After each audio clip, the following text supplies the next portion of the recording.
O sol queimava o chão de barro vermelho da fazenda São Lázaro, no sertão profundo do império. A terra era seca, o céu inclemente, e o silêncio era apenas cortado pelo estalo dos chicotes e o ranger das rodas dos carros de boi. Ali, entre o casarão nobre e os barracões de senzala, estendia-se um abismo invisível, mais profundo que qualquer precipício, o da condição humana. Dona Constança de Albuquerque, filha do barão Inácio, caminhava pelo alpendre de pedra, mármore com sua saia de rendas espanando os degraus, como se quisesse varrer a miséria para longe de seus olhos. Era uma mulher de presença imponente, pele clara como porcelana e cabelos negros presos num coque disciplinado. No auge de seus 32 anos, ainda não tinha se casado, um mistério para a sociedade local, que cochichava nas janelas e igrejas.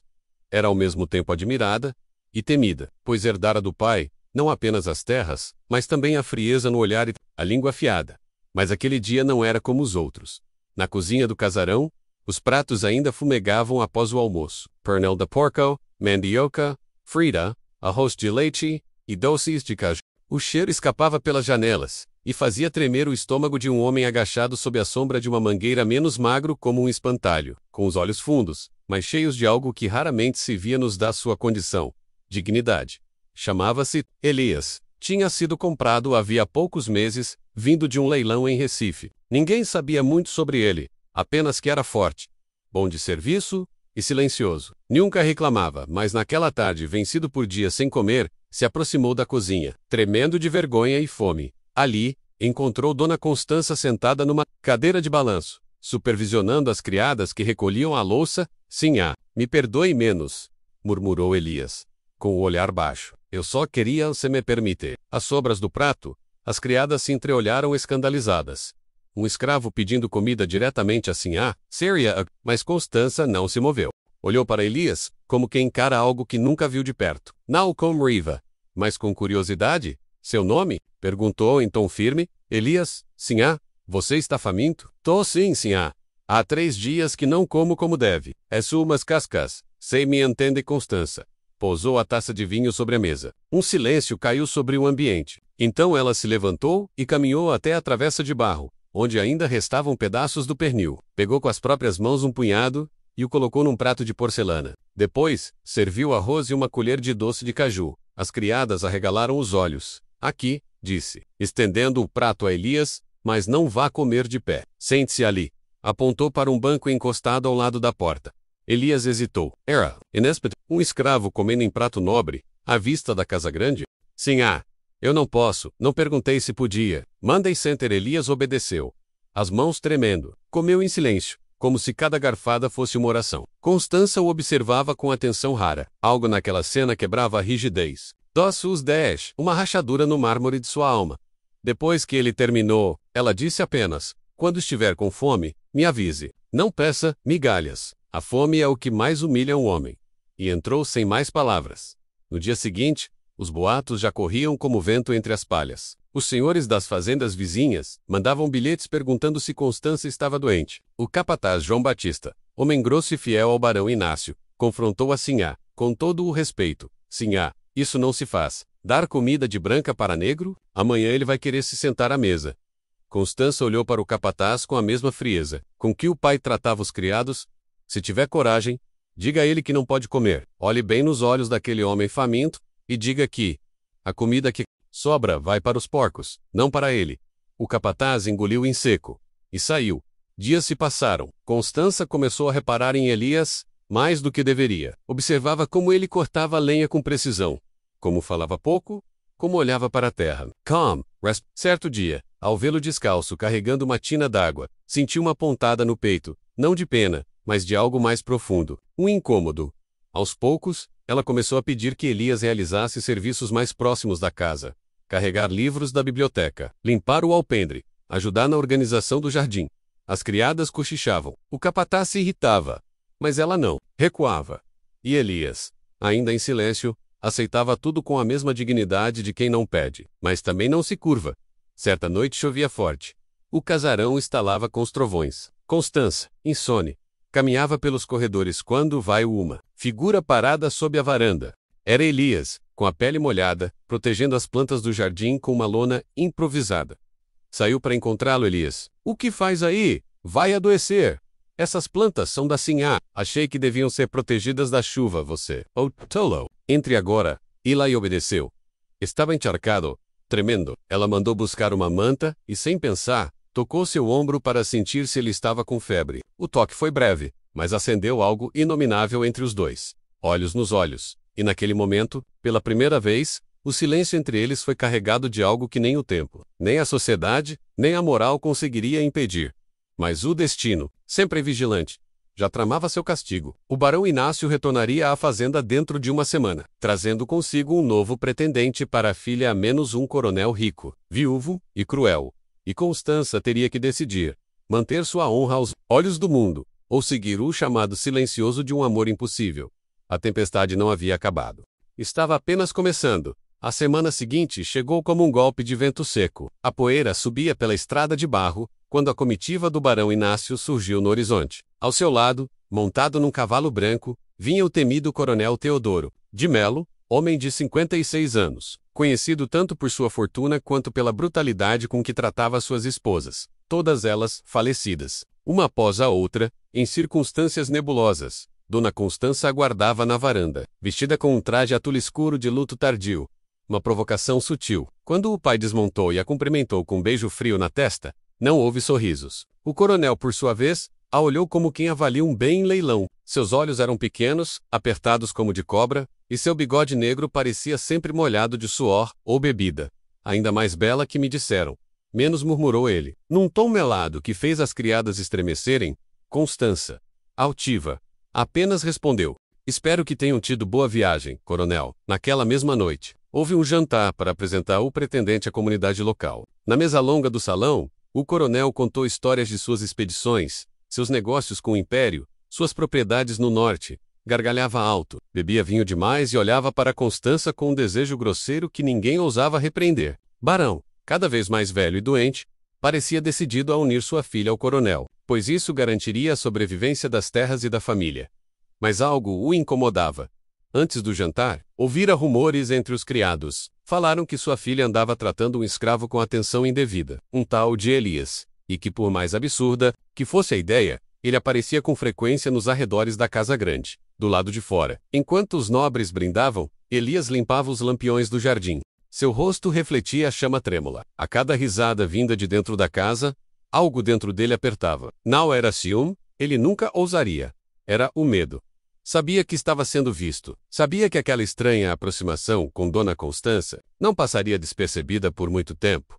E não passou. Na manhã seguinte, o barão chamou Elias ao seu escritório. Você sabe quem sou? Sensene, Barão Inácio. E sabe o que sou capaz de fazer com um escravo que se esquece do seu lugar? Elias nada disse. Apenas olhou nos olhos do homem. Tem andado perto demais da minha filha. Isso termina agora. Vai ser transferido para a lavoura de algodão. Fica a 30 léguas daqui. Vai amanhã mesmo. Elias assentiu com a cabeça. Não pediu clemência. Apenas respirou fundo e disse: eu nunca toquei em sua filha. Nem com palavras. Só obedeci. Isso é o que dizem. Todos antes de serem açoitados. Agora suma da minha frente. Constança ficou furiosa ao saber da decisão. Confrontou o pai em plena sala de estar, diante do coronel. Isso é um absurdo. Vai tirá-lo da fazenda por quê? Porque teve a decência de me ouvir quando ninguém mais o faz? O coronel se intrometeu. É perigoso manter por perto esse tipo do negro silencioso demais.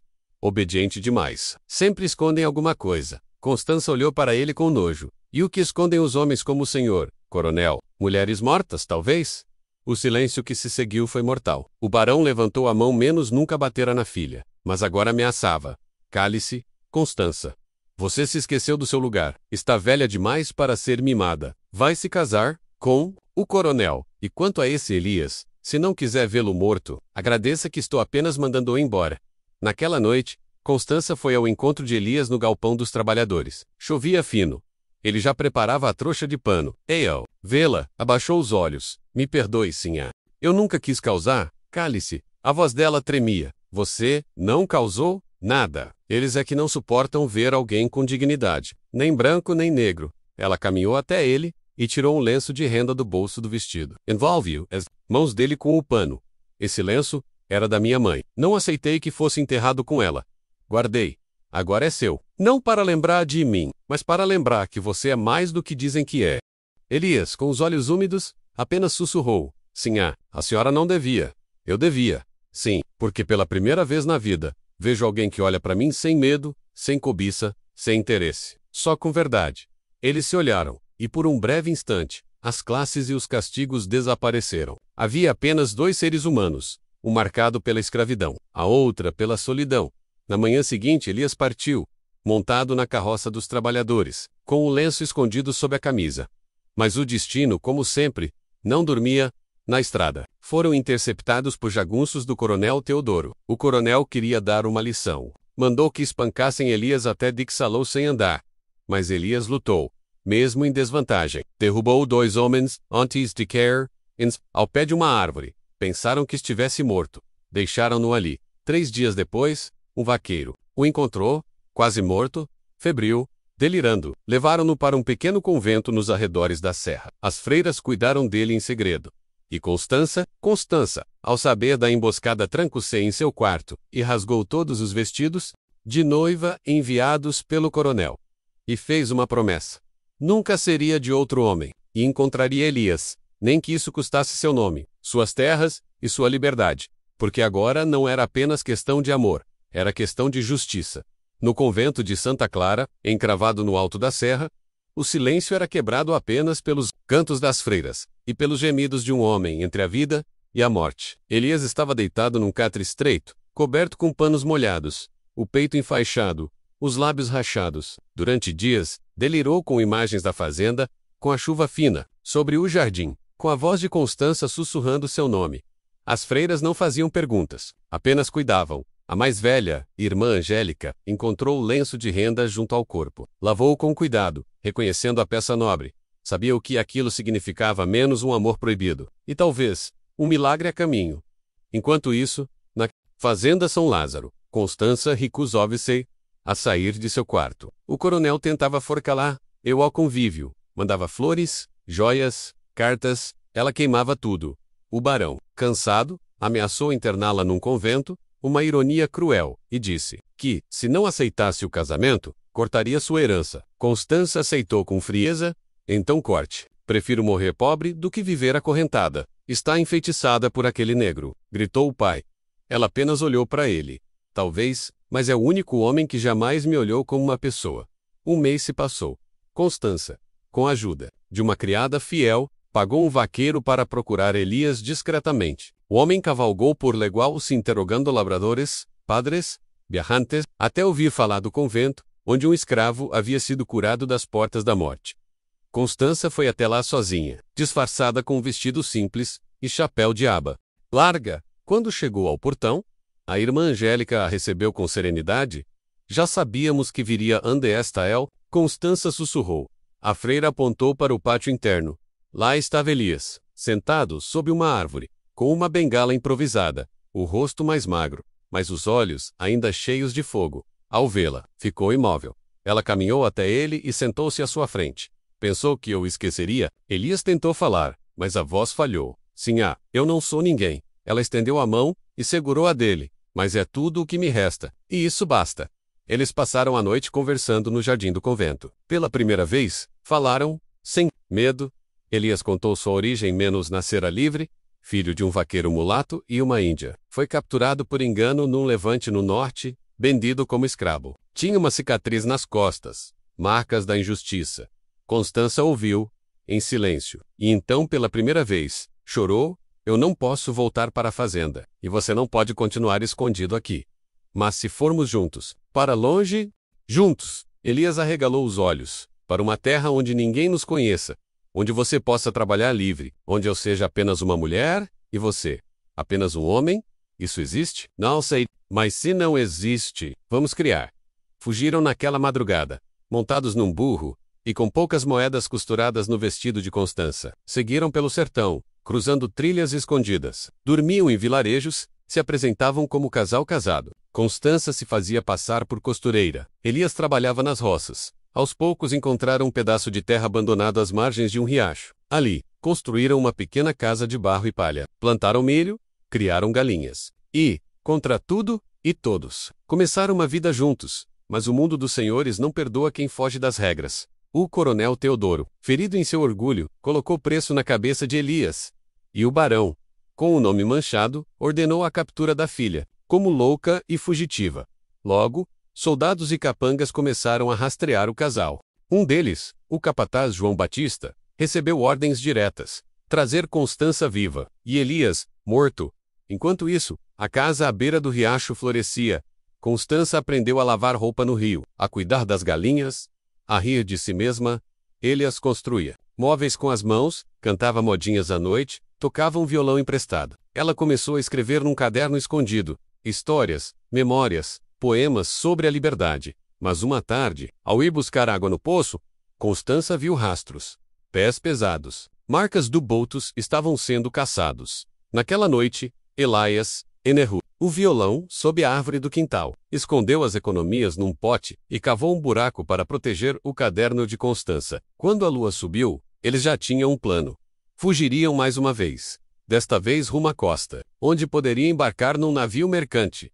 Mas o tempo estava contra eles. E os inimigos, cada vez mais próximos. Na curva da estrada, os capangas esperavam. O que aconteceria agora dependeria não apenas do amor que os unia, mas da coragem de enfrentarem o mundo. Um mundo que nunca aceitou ver um escravo e uma dama caminhando lado a lado. O sol se punha em tons escarlates quando Constança e Elias amarraram suas poucas posses sobre o lombo de uma mula magra. O plano era simples: atravessar o sertão por uma trilha usada por tropeiros e alcançar o porto de Camuri, onde embarcariam clandestinamente para qualquer lugar longe da opressão. Mais simples, era apenas o plano. O destino, como sempre, era labiríntico. A cada vilarejo que cruzavam, sentiam olhares curiosos. Constança, embora com o rosto queimado de sol e roupas humildes, ainda carregava traços de nobreza que não se apagavam. Elias, com sua postura ereta e olhos intensos, destoava entre os homens que haviam sido dobrados pela escravidão. Sabiam que a qualquer momento alguém poderia reconhecê-los. E alguém reconheceu. Na vila de São Damião, um homem de bigode espesso e chapéu de couro os observou na venda. Era Pedro Mudo, o antigo empregado da fazenda, São Lázaro, agora capanga. Viu o lenço de renda pendurado discretamente no pescoço de Elias e soube, aquilo era um sinal. Na mesma noite mandou um recado para João Batista, o capataz. A armadilha estava armada. Enquanto isso, Constança começava a sentir os efeitos da jornada. Uma febre discreta, calafrios à noite, tonturas. Elias notou. E, mesmo contra a vontade dela, decidiu parar por 2 dias numa casa de beira de estrada, onde uma velha parteira os acolheu.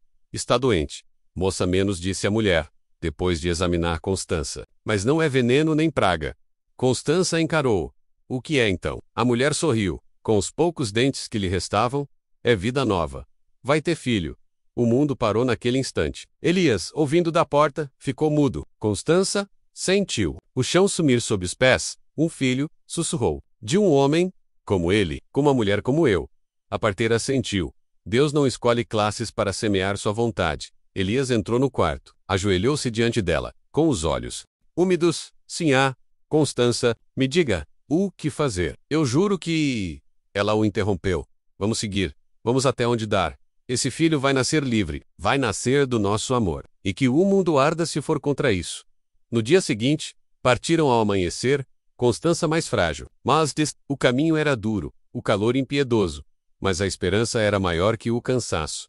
Ao final da tarde, chegaram a uma ponte de madeira sobre o rio Salgado. Era o último trecho antes da trilha costeira. E ali, na sombra das árvores, os esperavam 6 homens montados. João Batista à frente, com o olhar de carrasco. Constança de Albuquerque. Em nome do barão Inácio, ordeno que desça da mula. E, entregue-se. Seu pai exige sua volta. Ela ergueu o queixo. Meu pai já não me tem. Nem meu nome ele tem mais. Você vai voltar, nem que seja amarrada. E o negro olhou para Elias com desprezo. Esse não sai vivo daqui. Elias sacou uma faca simples, escondida sob a túnica. Constança, mesmo febril, desceu da mula e se postou à frente dele. Quem quiser toquelou, terá que passar por mim. João Batista riu. Não vou bater numa dama. Mas, meus homens, eles não têm honra a perder. Os homens avançaram. E então, o inesperado aconteceu do outro lado. Da ponte surgiram figuras encapuzadas. 3 homens armados, liderados por uma mulher de rosto coberto, atiraram para o alto. Os capangas recuaram, surpresos. A mulher tirou o capuz. Era a irmã Angélica. Ninguém encosta nessa mulher ou nesse homem. Estão sob nossa proteção. Oh, convento não é cúmplice de crimes de honra ou racismo. Voltem ao seu buraco. João Batista hesitou. Os outros também. Estavam em menor número agora. Recuaram, mas prometeram voltar. Isso não acaba aqui, gritou o capataz. Já acabou, disse Elias, apertando a mão de Constança. Acabou no dia em que ela me deu comida. E eu lhe dei um nome. Com a ajuda dos monges e das freiras rebeldes, Constança e Elias seguiram até Camurim. Lá, embarcaram no navio, mercante para o sul. Ninguém sabia para onde iam, mas também ninguém os seguiu. Na noite em que cruzaram a última linha de terra firme, Constança, com a barriga ainda pequena, olhou para o horizonte e disse: se nosso filho for menina, quero que se chame Esperança. E se for menino? Elias perguntou. Ela sorriu, liberto. Mas o destino, incansável, ainda os espreitava, porque a vida de um escravo nunca é segura, mesmo quando livre. E a de uma dama caída, ainda menos 5 anos se passaram desde a fuga.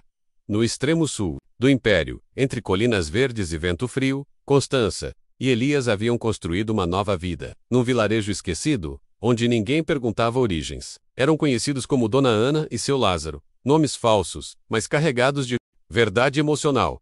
E, naquela terra de geadas e silêncio, nasceu a criança. Não foi menina, nem menino. Eram 2 gêmeos, um menino forte de choro grave, e uma menina de olhos penetrantes. Constança, ao vê-los pela primeira vez, desabou num choro que misturava dor, alegria e vingança contra o mundo, liberto e esperança menos sussurrou, aninhando-os contra o peito. E Elias, sentado ao lado da cama, beijou-lhe a testa como um homem que nunca acreditou ser digno daquele momento. Mas agora, finalmente, se via completo, a pequena propriedade prosperava. Elias se tornara carpinteiro. Conhecido por sua habilidade rara, Constança dava aulas de leitura para as crianças do vilarejo. Escondendo sua caligrafia nobre sob a aparência de uma camponesa, os filhos cresciam entre bichos e livros, livres da vergonha que manchava o nome de seus pais no norte mas fantasmas. Não, eles apenas adormecem. Na cidade de Recife, o barão Inácio morria lentamente, doente, solitário, carregava uma foto antiga da filha e uma carta jamais enviada. Arrependido, talvez, mas o orgulho, esse velho demônio, ainda o mantinha. De pé foi então que o coronel Teodoro reapareceu. Acha mesmo que ela está morta? Disse o coronel. Acha que um homem como aquele viveria em silêncio para sempre? E o que propõe? Murmurou o velho barão, justiça. Vamos restaurar seu nome e destruir o dele. Eu encontrarei Constança e trarei as crianças. Quero criá-las como herdeiros da casa, com ou sem o consentimento dela. O barão tossiu sangue. Você só quer vingança, não amor. O coronel sorriu. Que diferença faz? E assim começou a nova caçada. Desta vez, não com capangas, mas com leis. O coronel contratou um juiz corrupto, um delegado comprado, e um padre falso que jurou ter visto Constança num casamento imoral com um ex-escravo. Um processo foi aberto. Crime contra a ordem moral e religiosa. Rapto de herdeiros. Fuga de autoridade Elias e Constança tornaram-se criminosos no papel. Um preço foi colocado sobre suas cabeças na Vela do Sul. Chegaram rumores, disseram, que no norte estão procurando um casal com filhos mestiços. Cochichavam nas feiras. E que a mulher era de nome grande, nobre mas caída. Constança sentiu o velho medo retornar. Elias mandou esconder os filhos por um tempo com uma família, amiga, prepararam malas, planejando nova fuga. Mas agora, era diferente. Eram 4, e fugir, com 2 filhos pequenos, seria quase impossível. Não vamos correr mais, disse Elias, firme. Chega. Se vierem, que me levem. Mas você e nossos filhos não voltam para aquela cela de ouro não. Se eles vieram, enfrentamos, como sempre. No fim de uma tarde, chegou à vila um oficial de justiça, escoltado por 2 soldados. Chamaram Elias à praça. Constança foi junto, de mãos dadas com ele. Os filhos ficaram com a parteira. O oficial leu a sentença. Em nome do Império, Constança de Albuquerque é declarada traidora de sua classe, mãe ilegítima. E suas crianças devem ser removidas para a tutela nobre. Elias, conhecido como Lázaro, é acusado de corrupção de dama branca e insubordinação. Ambos estão convocados a se apresentar à capital. O povo da vila assistia em silêncio. Mas ninguém se mexeu. Até que uma mulher falou: ela salvou minha filha do analfabetismo. Outra, mais velha, e ele reconstruiu minha casa depois do incêndio. Um homem se adiantou. Se quiserem levá-los, vão ter que passar por nós. O oficial hesitou. Os soldados recuaram. Era uma multidão, pobre, mas unida. Constança então tirou o lenço de renda do bolso. O mesmo, ainda guardado como relíquia. Ergueu-o. Querem isso? O símbolo do meu passado? Podem ficar. Mas meus filhos? Não. Os soldados bateram em retirada. Mas o coronel ainda estava a caminho. E desta vez, vinha, pessoalmente. Não aceitava derrotas, e prometera.